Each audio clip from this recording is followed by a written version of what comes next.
beyond all reason. Please just let it go. Let it go, Victor. It is impossible for you to win this war.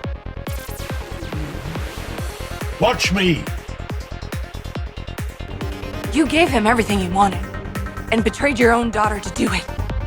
So where is he, Mom, huh? Where's Reg? Reg!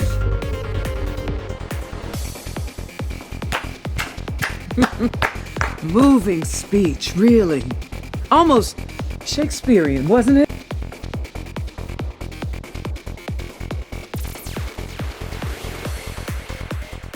Hey, my bold and the beautiful fans, welcome back to the channel. And y'all, welcome back to this drama soak episode of the Bold and the Beautiful. And Soapies, today's episode gave us everything. I mean, tears in Capri, shade being thrown in Beverly Hills, and Sheila Carter trying to play cosplay as Florence Nightingale with a criminal record. I'm going to give you a few highlights, and then we'll dive deep into this July 1st episode. First, we got Electra and Will sipping tea and gloating over Luna being gone. Sheila wants answers, and Lee, it seemed like she's really wanting a restraining order. And then finally, Eric is trying to block Nick. And then as for Brooke, she picks a new leading man, and Ridge is eating humble pie. So without further ado, let's unpack this drama for today's episode. So we start off over at the design office where Electra and Will talk about how nice it would be to have gone to Italy. Now she looked at all the photos of Brooke and said things look absolutely amazing. He knows Brooke is good at her job, but he thinks Electra should be the one representing Forrester. He thinks that she could be the hottest model ever, and they're happy that one thing that they don't have to deal with Luna ever again, or at least so they think. They talk about how unhinged and dangerous Luna was. Will was terrified of her, but kept thinking about how Electra stood up to her. And they would never let Luna hurt them now that she's gone. Speaking ill of the dead even give her chills. I mean, it all ended so ugly. It's hard to believe that she was related to someone like Finn, she says, and how good he is as a doctor. He says the important thing is that everybody's okay, and they need to be okay with that too. So let's head over to Ir Giardino, where we see Sheila telling Lee that she needs to say goodbye to her granddaughter that she loves and misses, and where she can do that.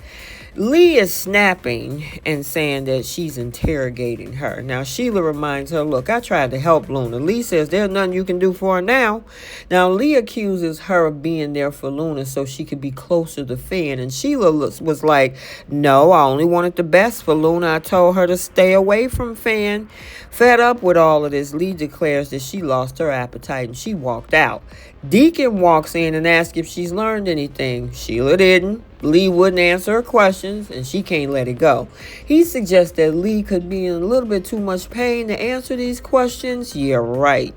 He reminds her that Luna shot her, and suggests that maybe Lee feel guilty for not being there to help.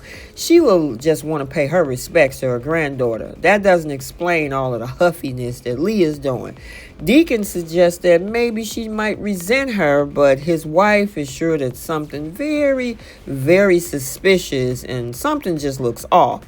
She just want to make sure Luna is resting in peace, and she knows Deacon will never forgive her, but she feels like she knows what drove her to do all these terrible things, that she had a good side too that kind of reminds her of Finn. She was smart, funny, they had some laughs, and she remember all of the laughs. We actually got that playback, and you know, the fact that she'll never hear her laugh again saddens her. Back in that same seedy hotel that Lee kept Finn in 2022, Luna now remains unconscious in that location. Lee checks on her. There's no change. She remembers sitting with her when she was an innocent little girl with so much potential. How can she look so peaceful after causing so much pain? She really never had a chance, according to her, thanks to her crazy sister Poppy and all her chaos. She's sorry that she wasn't more involved in her life, but she's there with her now and won't let her die. And finally, we got Capri Chaos, Brooke, Ridge, and the return of Captain Boat Daddy. So in Capri, beautiful Capri, I mean, why ruin your life in LA when you can do it with an ocean view, right?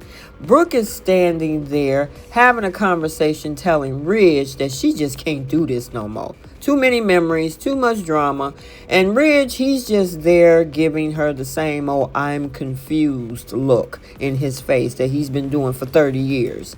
Now she's done, y'all. Done with his questions, done with the ring hopping, and most importantly, done with that dusty, tired engagement to Taylor. And then, with the vengeance of a woman who's been double-crossed one too many times, she looked Ridge square in his shocked, crinkled-eyed face and said, "Screw you, I'm just gonna run off with Nick." Now, listen, Ridge is standing there like somebody just unplugged his soul. Meanwhile, Brooke is going full throwback romance novel heroine line, declaring that Nick sees her, wants her, craves her, basically everything Ridge used to do back then when he was so into her. Now, of course, Eric got something to say as always. So elsewhere, Papa Eric is being a whole hater. He sees Nick and immediately goes full old money mafia like, "Sir, why are you even there talking to this man? Shouldn't you be focused on minding your business?" Eric is like, "This is a private event, Nick. Go back to your boat." And Nick is like, "You're trying to shove Brooke back into Ridge's chaotic circus, and I ain't having it." Yeah, and that's the way Eric was looking. And Eric straight up says that Brooke belongs to Ridge, even though that man is still booed up with Taylor. Okay, so we're rewriting loyalty now, and yeah, he's pushing way too hard, as if he even wanted Brooke himself, even telling Nick to stay away from Brooke. So then Nick decided to make his own decisions, because Nick makes his way to Brooke and Ridge's little lovers quarrel scene and inserts himself like a tall glass of rum in the middle of a detox retreat. Nick is like, "This woman is in distress. You spun her on your toxic carousel long enough." Then he turns to Brooke like the seafaring savior that he is, offers his hand, and she takes it. Y'all, she takes his hand. Now, Ridge looked like he just got hit by a designer purse and a midlife crisis all at the same time. Brooke and Nick walk off into the Italian sunset while Ridge is a little bit of humble pie of regret. However, I think this is part of a manipulation plan, and Nick probably is going to get his feelings hurt. Not only him, but Taylor too. Eric might get his wish, and of course, here we go on this merry-go-round, where probably Ridge and Brooke end up back together. I guess we'll have to stay tuned. Okay, so there you have it, and that's your daily dose of madness from the bold and the beautiful. I mean, Sheila's trying to reinvent herself again. Leah's running her own private ICU. We got Brooke saying "screw you" to Ridge, walking off with Captain Daddy. And Ridge is somewhere in Capri trying to process his emotions with a glass of wine, and no woman to blame but himself. Don't forget to like, comment, and subscribe if you're here for all of the drama. And until next time, we'll see you all soon. Bye, Soapies.